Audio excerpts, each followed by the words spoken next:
Important, listen up. We're keeping a close eye on a deadly meningitis outbreak. It started in Tijuana and could have a huge impact in San Diego. But parents, don't be alarmed because Dr. Marci Bothwell is back to tell us about the warning signs and the vaccine that is available. But more importantly, how do we protect ourselves and our loved ones? Welcome back to Primetime, Marci. Oh, thank you. Dr. Bothwell. Yes. We're going to show some images. I want to tell everybody right away. We're going to throw up some images here shortly, but they are pretty graphic. They might be disturbing. So if you have any little ones in the room, you might want to have them leave. It's totally up to you. I would allow my children to see it, but some people might be sensitive to it.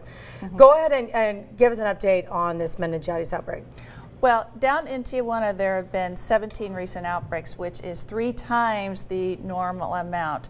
And so what's happened is people have gone on spring break, and they're very concerned that our kids have gone down into TJ and have come in contact with people who are carrying the bacteria. You have to be in close contact, family members, but we have a lot of cross-border contact and coming back into San Diego.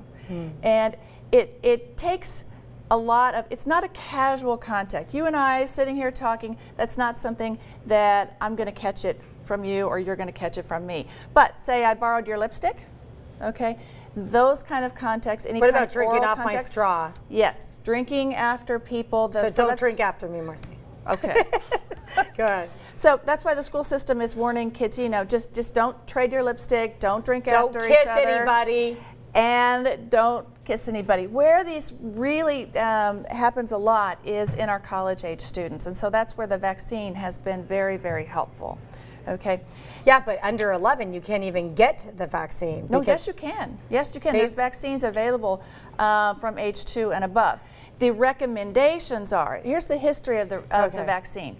It had originally been because by the epidemiology studies, the college students, because of their proximity in the dorm, and we know college students make out, okay. So that's where the highest risk of meningitis, the meningococcal meningitis, has been. So they at first thought, well, let's give the vaccine at 17 or 18 years of age. It turns out that that takes a little bit too long for them to build up their immune system. So what they've done now is they recommend giving it at 11 years of age and then a booster at 16 right before you go off to college. Yeah, but again, what about the little ones? And it's still, you can't just go run out and get a vaccine because it takes time for you to build the antibodies. It takes 14 days for the vaccine to begin to be useful. There are more cases of little children getting meningococcal meningitis, and it's very serious in that age population. Very serious. Let me tell you, I had my 3rd daughter, newborn baby, got a fever. They don't mess around. You would tell them, come down to the emergency. They put her on what they call a BRAC rack, as you know what it is. They strapped her down, gave her a spinal tap, right away checked her for meningitis because they'll die in hours. You can die in hours. The period is 1 to 14 days, but the scary thing is you can die within hours from this disease. Is it painful, Marci? You come up with a sore throat, you have raging headache, fever, your neck gets stiff. But on little babies, you may not be able to perceive these kind of symptoms. But one of the real telltale babies signs, can't talk, so they can't talk, and you know if their neck is, how do you know? Yeah. But one of the telltale signs is the rash, and I think we're showing some of that up on Where the is the rash? monitor. We're going to show. Let's throw up the images of the rash, please. This is a pretty dramatic picture of the rash, but it's what we call palpable purpura.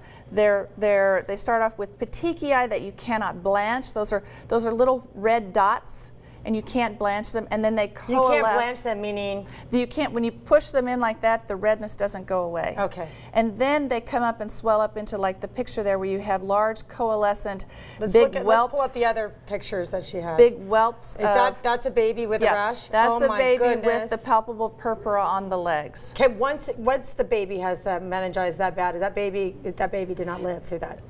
That baby I don't know about, but there's about a 15% chance of mortality from this disease. So the really, really important thing is if you have the signs, if you have a sore throat, the fever, the neck stiffness, so the neck stiffness, if you go like this, isn't it, if you tilt your head back? Because that's what they would have me ask my children when they got sick, and they had all those signs. Have them tell you if your neck is stiff. And if you can't bend in it, and this way too, right? This way too. Or if you lift your legs up and your spine, your spinal cord is all the way up and down, and so the meningismus is all up and down the spinal cord.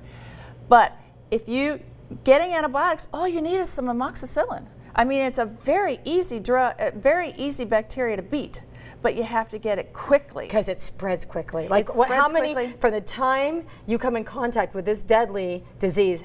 How much time do you need to get that antibiotic so you can cure it?